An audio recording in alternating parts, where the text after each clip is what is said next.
Hey, Mark here. Today I'm going to be doing my top 16 death metal sophomore albums. I'm going to get this going right away, and I'm going to start off with number 16. I have 6 Feet Under Warpath, which came out in 1997 on Metal Blade Records. Chris Barnes and Alan West again. I don't find this a bad album, but it just got too repetitive and a little boring. Non-existent is a fun one, and and Death or Glory as well. It's another fun song on here. 15 I have Carcass, Symphonies of Sickness, which came out in 1989 on Eric Records. It's a crazy listen with a fantastic playing on here with some grindcore mixed in with some death metal in here. There's crazy transitions in these songs, and I really like the track Excavating Abdominal Manivation. Yeah, it's a pretty cool track, pretty cool song title, I guess. Number 14 I have Suffocation, Breeding the Spawn, came out in 1993 on Roadrunner Records. The poor production really hurt this album for me because there was poor financial support from the label. I guess Roadrunner just didn't have enough money for them. But the songs are more complicated compared to their debut album. Number 13, I have Dismember, Indecent, and Obscene, which came out in 1993. Again, these guys have that buzzsaw, HM2, guitar tone. This album just grooves from beginning to end. Great death metal groove track, groove songs, I mean. Number 12, I have Gorats, Erosion of Sanity, which came out in 1993 on Roadrunner Records. They added some progressive elements and dissident riffing in the mix with their straightforward death metal. Songs that I liked on here were Condemned to Obscurity and Orphans of Sickness.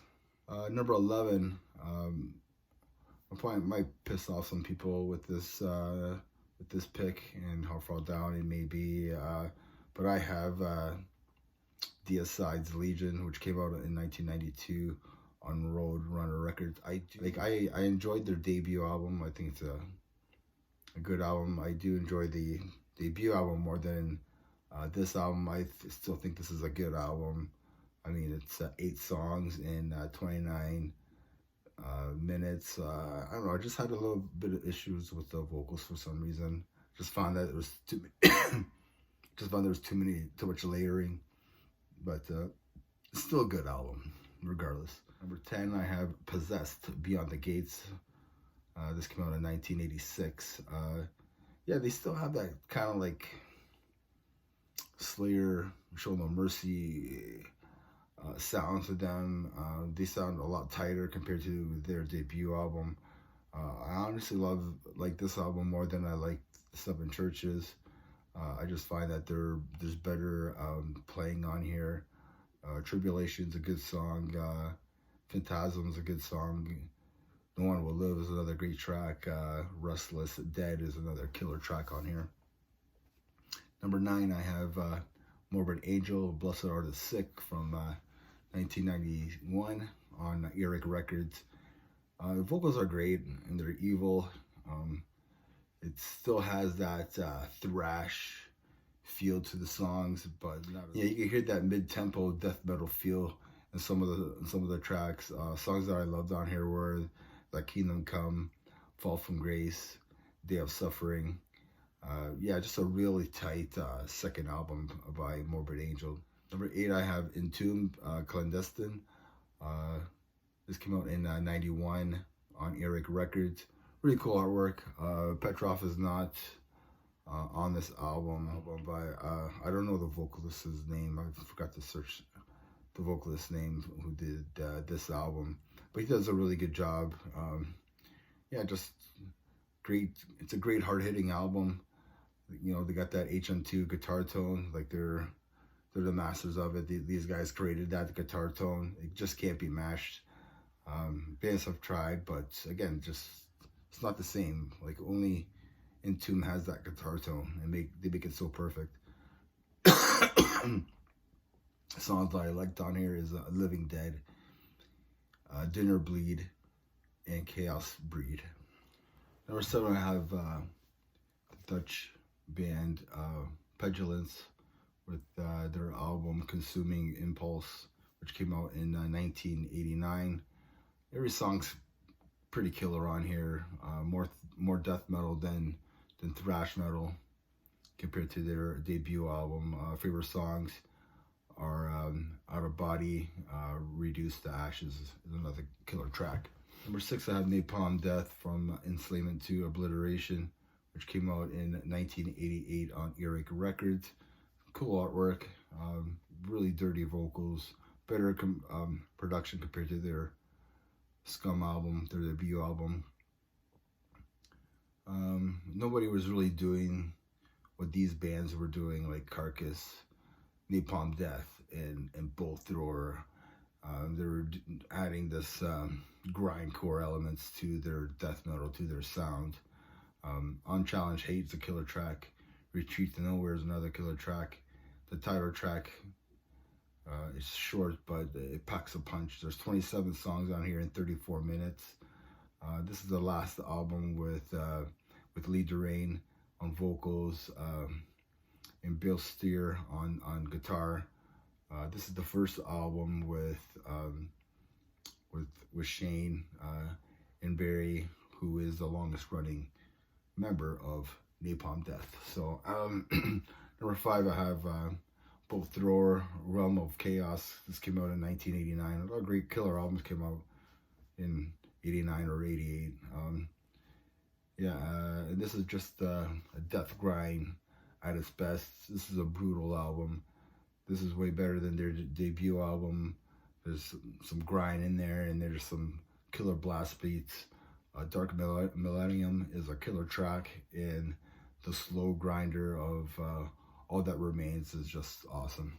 Okay, number 4, we have a Cannibal Corpse, Butchered Up Burst, which came out in 1991 on Metal Blade Records. Artwork is just gruesome. Heavier and beefier playing and sound on this album compared to their debut album. This is just a brutal album. Just deep gutturals from Chris Barnes.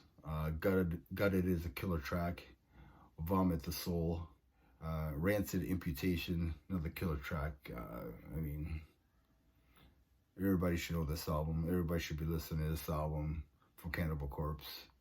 It's just a classic. Number 3, I have Obituary, Cause of Death, which came out in 1990 on Roadrunner Records. Eddie Murphy's cousin, James Murphy, is on this. They're not cousins, I'm just joking. They're just making a joke, that's all. I mean, this album defined Obituary. Everyone wants this album. It's very hard to get this album on vinyl. I've been trying my hardest to find. I got it on CD, but like I kind of want it on vinyl just to be cool, right? So, but it has that it has those grinding, headbanging riffs that we all love. Circle of the Tyrant is a killer track. Dying is another killer track. Turned Inside Out is another killer track on this album. Number 2, I have Cryptopsy, None So Vile, which came out in 1996. This artwork is a 10 out of 10. Everybody knows this artwork. They didn't know that this is Cryptopsy's None So Vile album once they see this artwork. This is the last album with Lord Worm until 2005, what he did. Once Was Not, and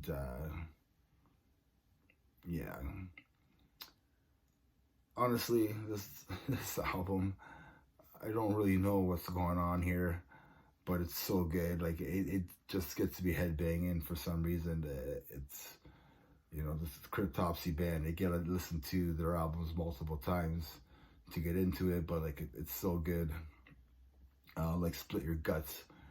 There's a really cool bass part in there that's awesome. I mean, I can headbang to this. I don't know what it is about it, but like every time I listen to it, I always find something new with this track, or even any of their albums, to be honest. So yeah, so number 2 I have Cryptopsy, None So Vile. Number 1 I have Death, Leprosy from 1988 on Combat Records. Just the iconic, one of my favorite artworks ever. This is pure, straightforward death metal.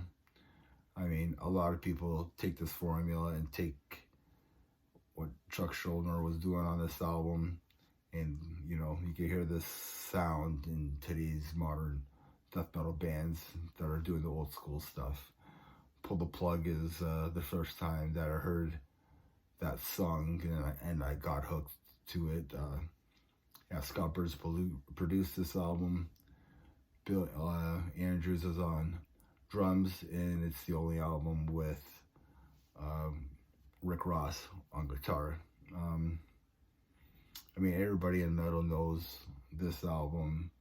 I mean, to me, this is like the beginning of Chuck and whoever accompanied him in death. Like, you might as well, the next few albums, you know, the third albums I'm going to be doing, and the 4th albums, you might just all give them all to Death, because it's going to be easily in the top 3 for each,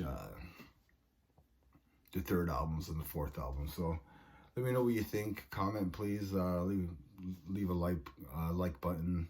Click the like button. Do something with the like button, I guess. And remember, everybody, metal never dies. Cheers.